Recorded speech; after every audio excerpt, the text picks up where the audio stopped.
Hello everyone and welcome to the Somco Software Cute Quick Item of the Week. Today we'll talk about radio button. A radio button lets the user pick one option from the set.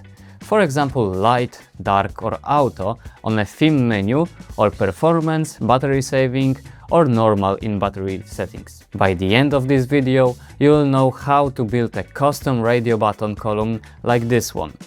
Clear, easy to tap and good enough for a real product screen.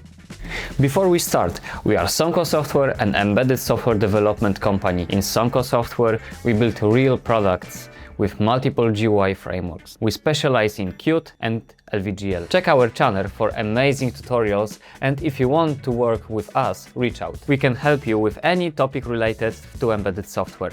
Now let's go back to the video. We start with a plain radio button.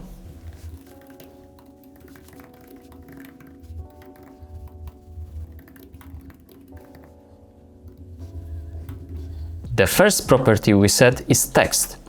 Text is the label besides the circle. The look depends on the style Qt uses.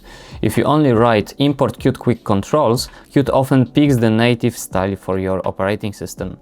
In this series, we use import Qt quick controls.basic. It means that we use basic style of Qt quick controls. And we use it on purpose. One steady look on every machine. One radio button alone works. You can click it and see checked changed. On a real screen, you almost always want a one choice from several radios.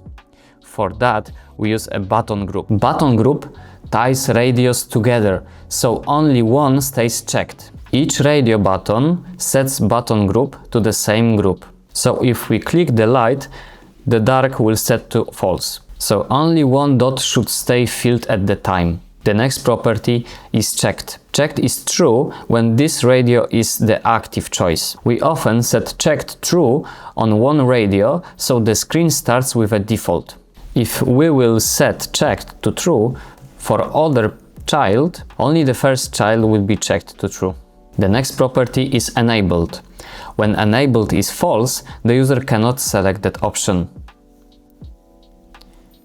So we cannot select that auto option. Use this when an option is not ready yet or not allowed on this device. For example, auto needs a sensor you do not ship on this model. Now, how we change the look a little? We start with simple properties on the radio button itself. Font pixel size makes the label bigger. Palette text changes the color within the radio.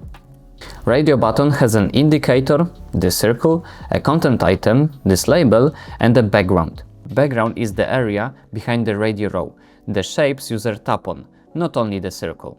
Like on a button, background can be any QML item. Here we use a simple rectangle. On a settings list, a soft panel behind the row makes the touch target easier to see. So let's test it. We should see a rounded bar behind the light row. When we click the dark background, the bar color on light updates when checked changes. Now let's replace indicator with a simple custom circle, no heavy effects yet. And here is a simple custom content item, our own text next to the indicator. The label color follows the checked, so the active row stands out. By default, content item is text. That is what draws the label out of the box. But content item doesn't have to be text. It can be any QML item, a row, an image, or a rectangle with text inside. For example, we can use a rectangle as a small badge and put text inside. Here the label looks like a small pill, not plain radio button. That is what makes QML so nice on a real device. You get freedom to build the look you want, while the radio button still handles tabs, checked, and button group for you. And now let's build the radios from the intro, the full custom light, dark, and auto column. So here's the code. We use a component here, so we write the big custom radio button once, then drop in 3 shorts my radio button lines. Here's the full code.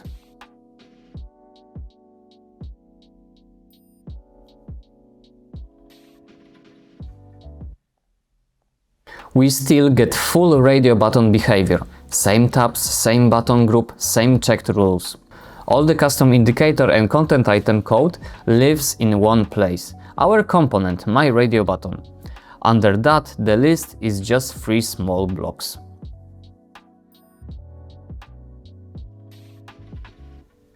Components in QML are really handy on real projects. They make the file shorter and cleaner to read, and you fix the look in one spot instead of chasing the 3 copy-paste blocks. You keep the type in line like here, or move it to its own QML file when you reuse it on other screens.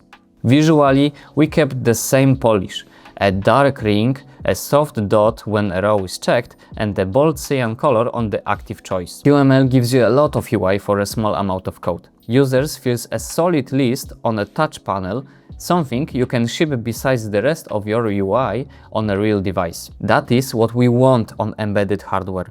One clear choice at the time, with a look that matches the rest of the product. If this video helped you, please like and subscribe. Tell us in the comments what QML item we should cover next. If your team needs help with embedded projects, visit us, link in the description. And now, thanks for watching, and I see you in the next episode. Cheers!